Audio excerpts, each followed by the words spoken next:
Hi there, I'm Adam Kirbas and this is my novel. Listen. Glen Chase is driving up Lucy's driveyard. He's waiting for her. He's not honking the horn or something. He just stays there and is thoughtful, waiting for this woman, waiting for this whore, as he thinks to himself, as if he would be her driver. Glen Chase hates her. Glen Chase hates this woman. He thinks that she is arrogant. He thinks that this woman represents a new wave of women who do not know their place, women who have, according to Glen Chase, no footing in society, who think and act beyond their means. Lucy Knight gets out of her home. She has gained a confidence after the stranger has left her home. He didn't bother her. He probably got the message that it was just a one-night stand and nothing more. He shouldn't think anything into it. This is what people do nowadays. At least this is what Lucy has heard of. That it is normal, quite normal, that woman and man engage in sexual activities without actually committing to anything, no relationship whatsoever. This thought soothes Lucy. This thought that she might not be just one of these women, and there are, according to her, only a few one of these women who are so lost, who are doomed, and who only pass time without knowing or without feeling that this what they have inside them. Either it is a disease, illness, mental illness, or whatever it is, gains ground, conquers them, their thoughts, until they cannot be recognized anymore, because their thoughts are not the same anymore.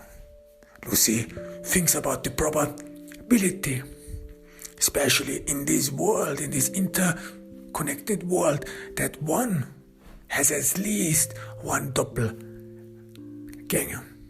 At least one person has another person in this world whose life is pretty much similar to himself, as well as his appearance.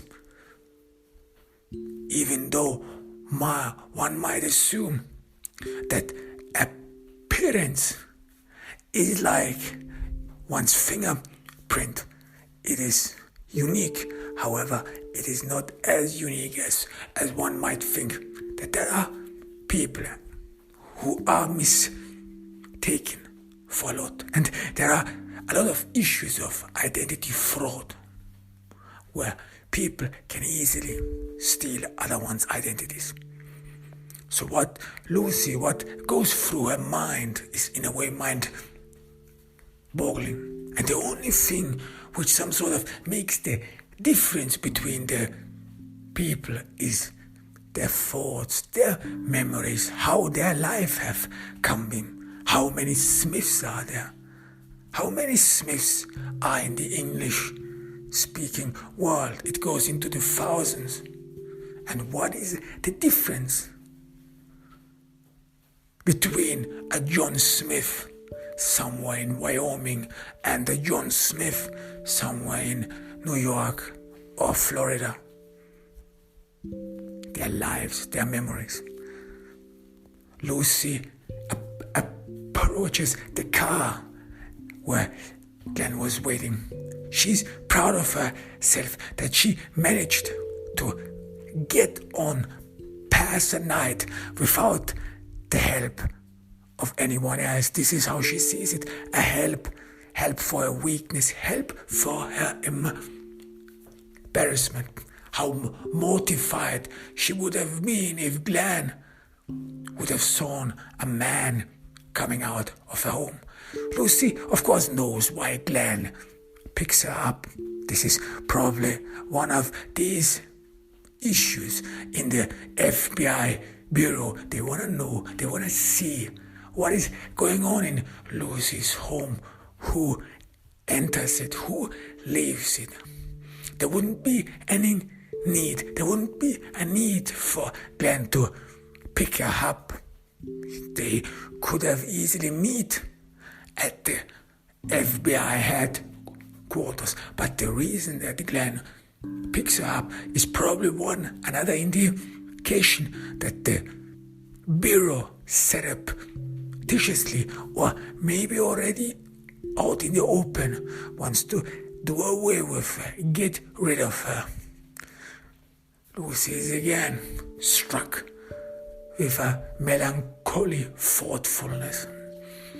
Are they planning her downfall? Are they planning her dismissal? She again feels some sort of alien. She again feels that there is some barrier between her and the rest of the world, as if she wouldn't be a part of it, a misfit who, no matter how hard she tries, can never reach this togetherness, this being with others, being part of a social community. Lucy imagines that probably whenever she is in a photo or in a group, a society, or a social gathering, that people would probably immediately recognize her, recognize the outcast, would see that something is not right with her. Lucy applies occasionally makeup, not because she wants to somehow embellish herself, somehow make herself beautiful. No, for her, makeup is something like covering something up, as if people should not see this insanity. This is how she sees herself, this mad woman, this insane woman. And insane people occasionally feel that others who stand outside them, others who have no connection to them whatsoever, would some sort of perceive their insanity, that their madness would be imprinted on their faces, and that no insane man, no madman, no madwoman can escape the eye of the society, as if society would notice anything, and that society would be preoccupied with just caring about this madman. And Lucy is well aware of it, that this is another stage of insanity, another stage which means that insane and mad people more and more are obsessed with the thought that society would only care about them, that society and the people around them would only be preoccupied with them, and that they therefore feel observed, surveilled, and whatever. And this would then lead to stupid actions, bad behavior, erratic behavior. And Lucy some sort of soothes herself, tries to soothe herself, tries to give herself courage, that she is not like all these other insane people, mad people who went out of their wits, because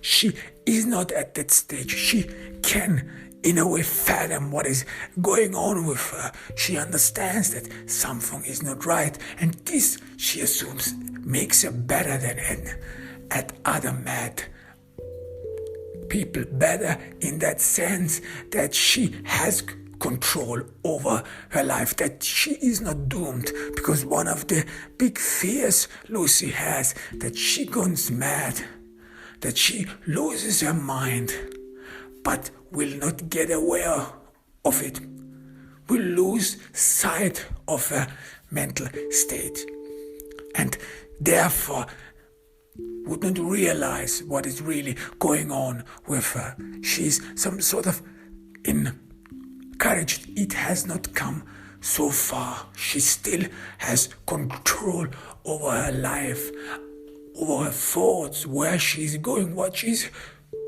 doing. And this is, in a way, mitigating her pain, in a way soothing it. But for how long? These are again dark thoughts. Whenever Lucy some sort of has successfully encouraged herself, give herself a meaning and strength to get up every day, find the strength to go to work, do her best and struggle between these men, and she has to fight, she has to struggle in order not only to be taken seriously. This has gone already.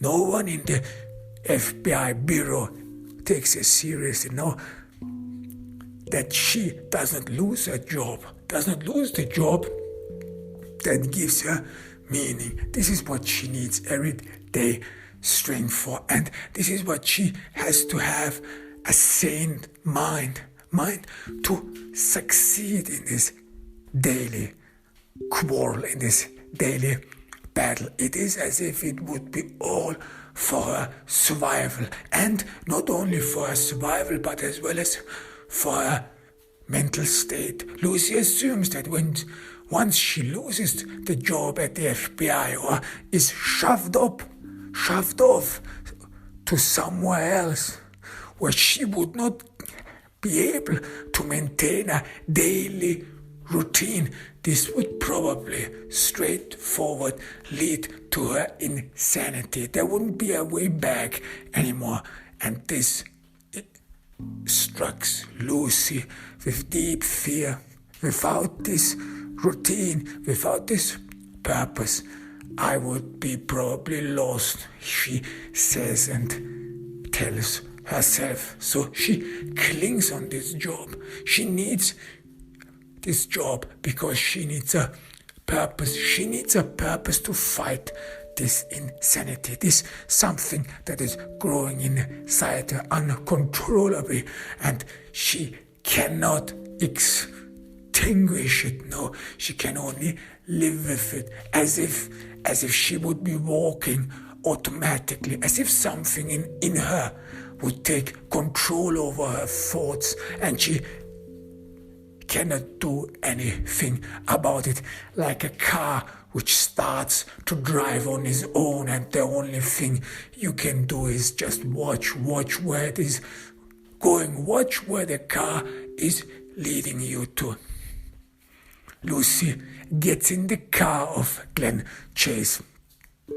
She inhales deeply, almost as if she would hold her breath, because it feels uncomfortable sitting next to this man whom she knows just hates the guts of her, and she imagines what the Glen Chase and her buddies probably talk about her behind her back, what they call her, and she had heard them calling her all kinds of nasty things, whore and so on, and she is always surprised and even curious whenever she meets Glenn, how he will react to her.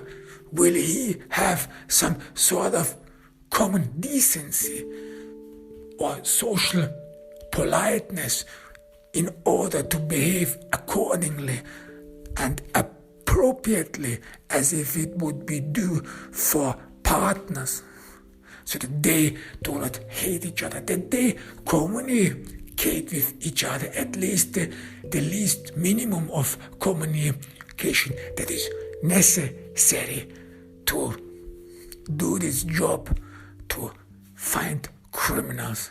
Or is Glen changed from one day to another? And he some sort of attacks her, says stupid things. And this is what Lucy has always feared of. What if he starts talking about her? What if he calls her slut, whore, and this in front of everyone? What if they are in the bureau or in the crime scene and he calls her out, says it into her face? It is different when you can pretend that someone is talking behind your back and you don't hear it, you don't listen. You can at least say or mean or tell yourself and all others, well, this is a coward. He is not man enough to come and tell it to my face. But what if this is really happening?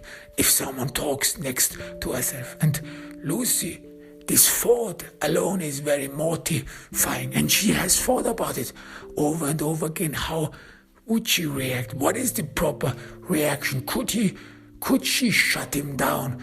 Could she say to him in a stout and infuriated manner, shut your stupid mouth? Would she be able to find the courage and the strength to yell at him, to shut him down?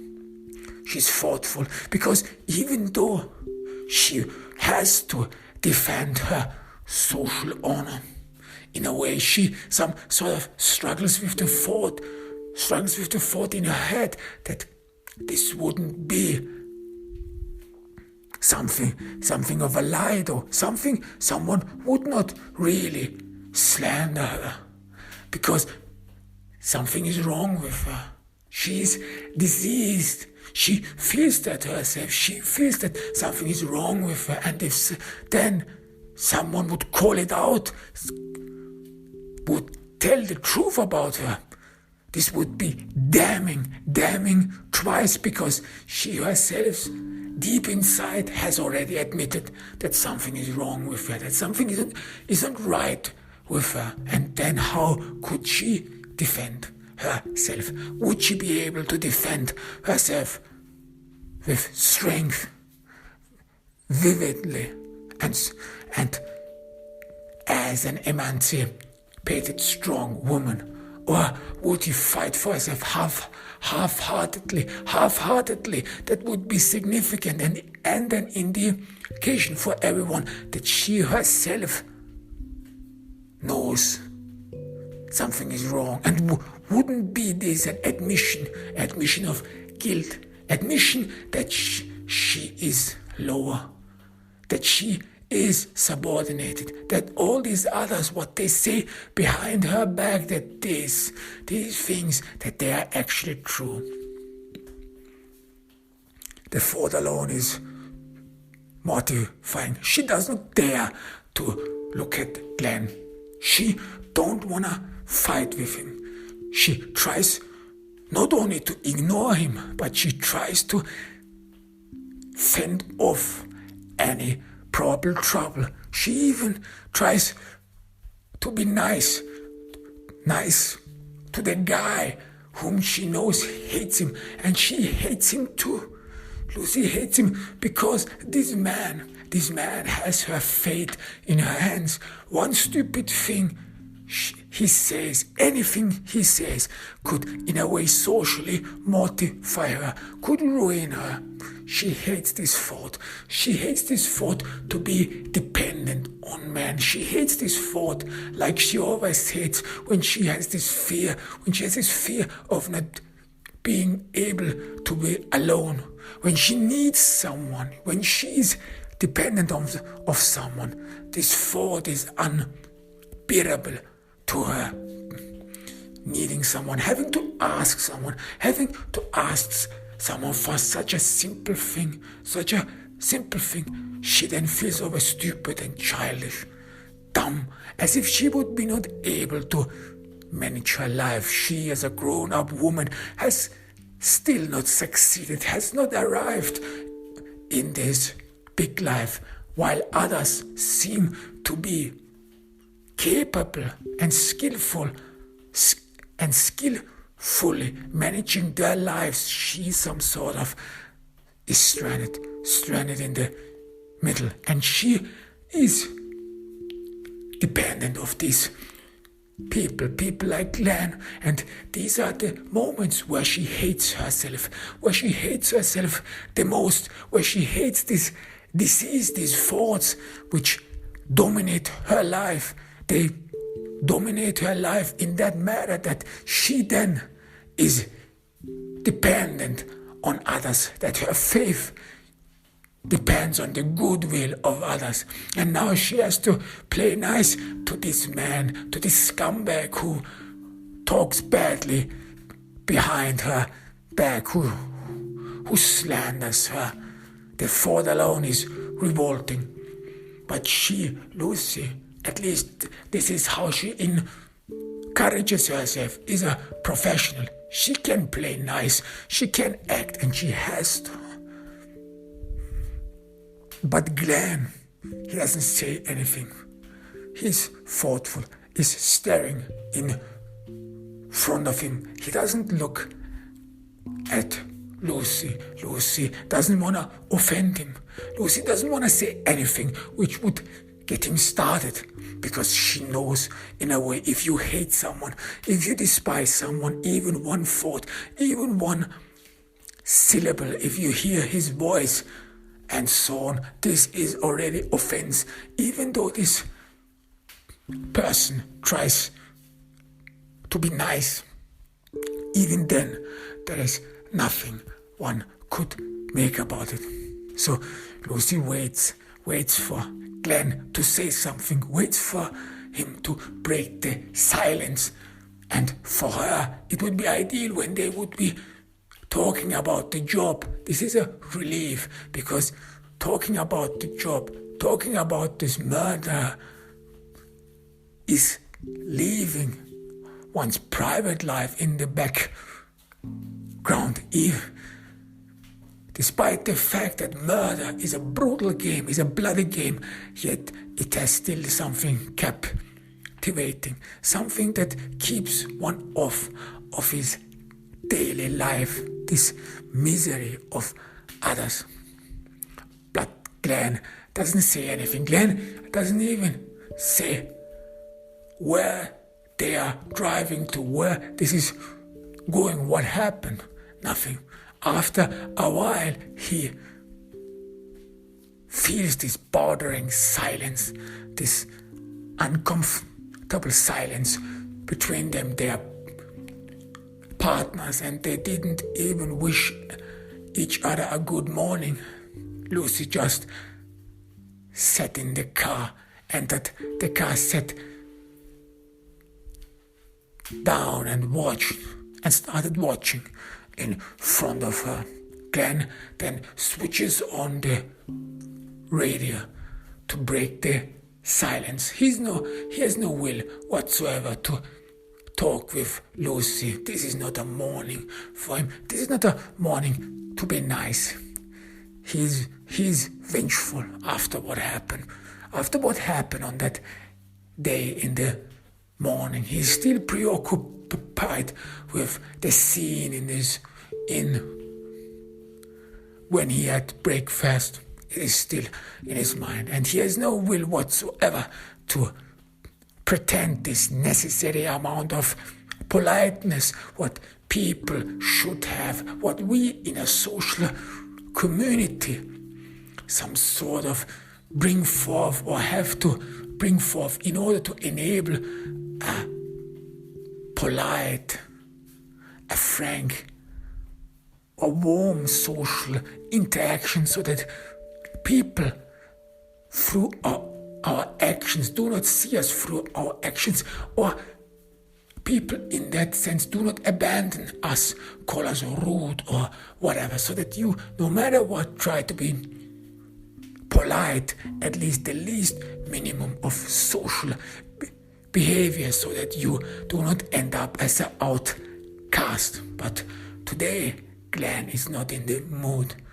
He's not in the least in the mood.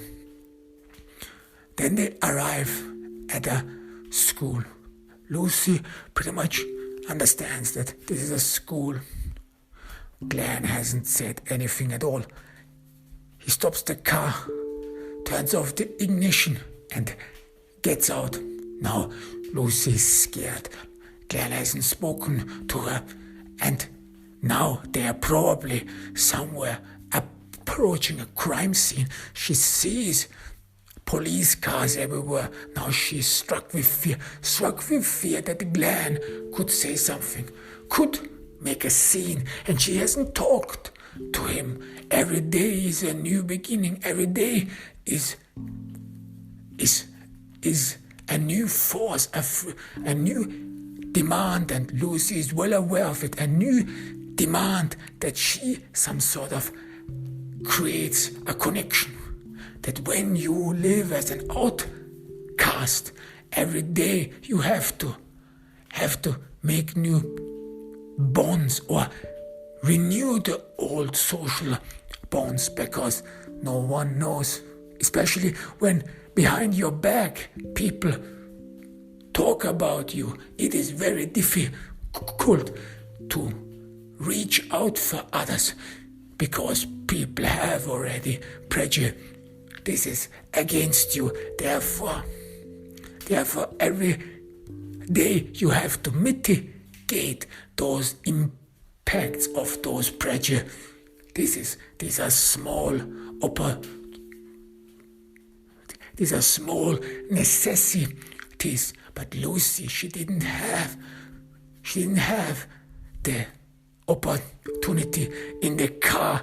She could not bond with Glen. She could not talk to him in order to mitigate the prejudice he has, in order to remind him that they are professional, that they are from the FBI. This is what Lucy always reminds Glen whenever they approach a crime scene, that they are professionals. She some sort of talks down up on the normal, ordinary police who are not dealing with those special cases. She always then reminds Glen that they are professionals, that there's a reason, and there's a reason why they are in the FBI, that they are the elite law enforcement crime investigator. And even though she does not make it conspicuous, but she tries to convey the message that if you are the elite of the crime investigation unit, you have to act accordingly, have to act like a professional. These conversations, at least for Lucy, ensures her that Glen would not make a scene on the crime scene, that he would not act out, that he would not call her whore or whatever, cunt or all these nasty words, or even worse, that he would not just walk over to a policeman, someone he knows, a buddy of his, and would talk about this woman who seems to be insatiable. Now Lucy is mortified. Now she's scared stiff. And now she again feels that she's bolted to the ground, that she has not her life in her own friends, that she is not in the helm of this ship that drives somewhere, that is torn left and right, that is dragged along a stormy sea. She yells after him, Glen. He stops. He anticipates what she wants to. I don't know anything, he tells her. They just called me that there would be another homicide. I don't know anything. He doesn't seem offended to Lucy, rather that he's been troubled by something. This is soothing for her, at least for today. She hopes that he will treat her accordingly in front of others, especially here in this school, where probably she assumes a lot of people will have been gathered. She regains her strength. Now she can move again. She moves towards the school. She tries to walk like a professional who is sophisticated, who has an ability and a belief in herself. This is what she assumes are experts of. Nothing that bothers her, no private life, no insanity, nothing. Everything that's been in her private life, everything that is behind her, this has been closed off when she closed the door of her home, of her private life. It is there. She has not brought it with her. Now she is a professional. Now she is Special Agent Lucy Knight. And she reminds herself why she got the name. Her parents, they reiterated the story over and over again. They were Beatles fans. And she got her name Lucy from a Beatles song, Lucy in the Sky with Diamonds. And this some sort of encourages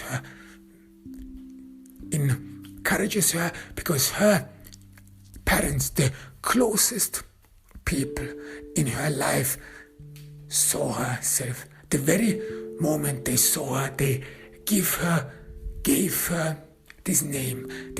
They probably, and she assumes, would have given her a different name for now, for her parents now, for the life she lives, for the insanity she carries with her. What would have called her parents her? What would have they said to her when they would have found out that Lucy has a lot of sexual intercourse with a lot of men? What would have they done? Could they have helped her? She's glad in a way that her parents left this world without knowing how debauched and depraved their daughter really is. She was relieved. She's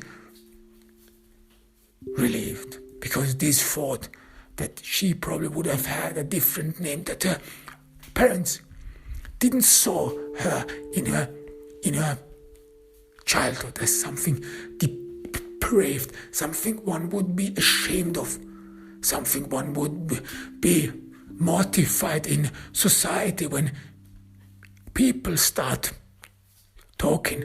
This is the daughter of this man. She again has slept with another man. This whore is insatiable. Lucy imagines what these people say and talk behind her back. But yet she still can find the strength. She still can find the belief in herself. This is a great skill for Lucy, to be able to switch off everything that goes around you. Switch off these bad noises, stupid things, and what people talk about you, but only be focused, be a professional, and look straight ahead on your target destiny. The school was closed off. It is an ordinary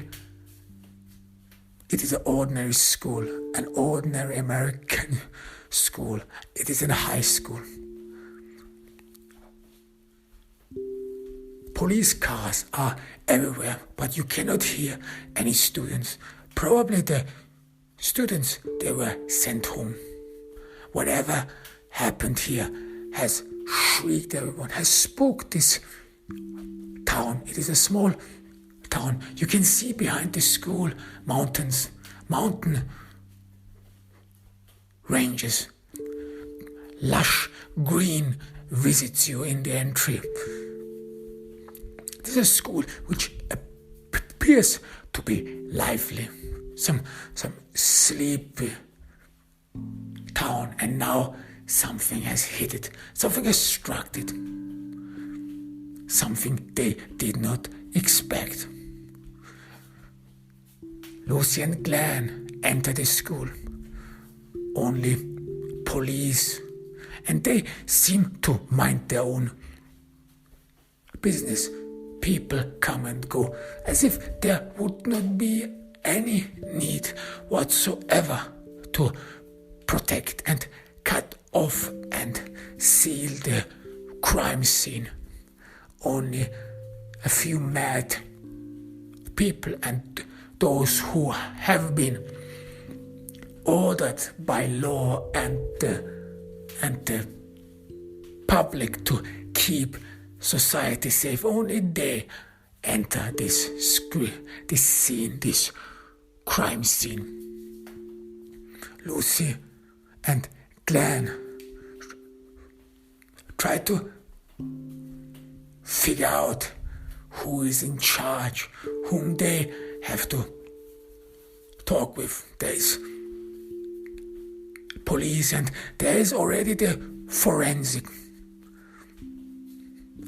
After a while, Lucy and Glen see a detective who seems to be in charge, and he speaks with a forensic, and next to him is a civilian. A civilian, you can always detect them because they are wary, they are thoughtful, they are always distressed. They do not have this composure as if murder, as if death would be their everyday business. They are detached from it. Even though they see a lot of death, a lot of blood in the TV, and even though they are surrounded by it, and some say that society is even stopped by it, by all these deaths and so on, so that we do and become insensible to death. Yet when it happens in real life, things are different, and civilians, they are always uncomfortable.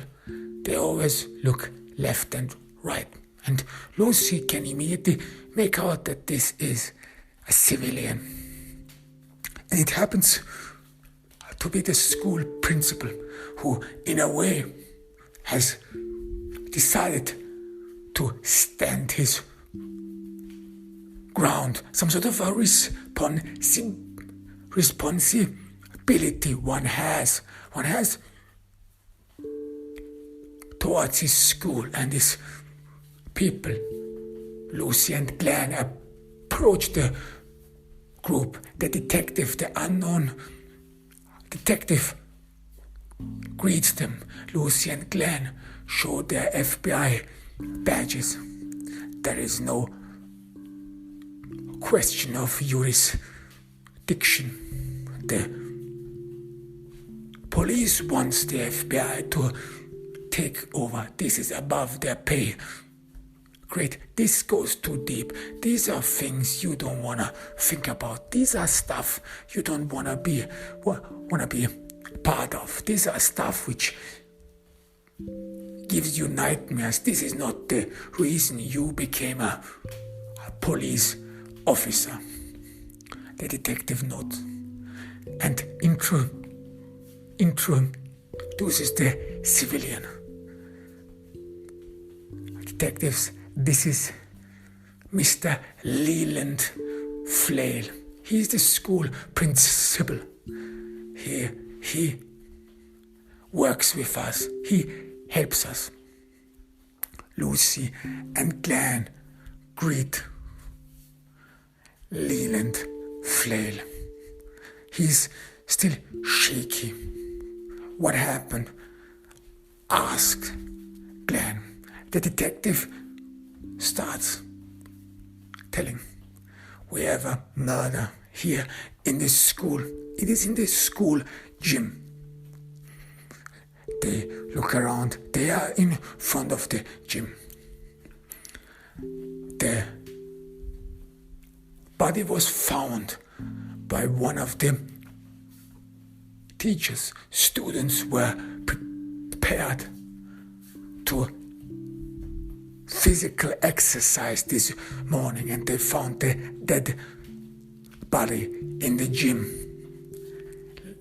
Leland Flail, the headmaster, is uncomfortable. He listens to the detective as if he has heard it again, and still every time he hears it, it is still shocking. It is still damning for him. Something happened here in this school. Murder, as if he would not believe what he has heard, as if it would be beyond his imagination here, and so close. And Lucy watches him closely. He pays his eyes, they are somehow at odds, as if it is not really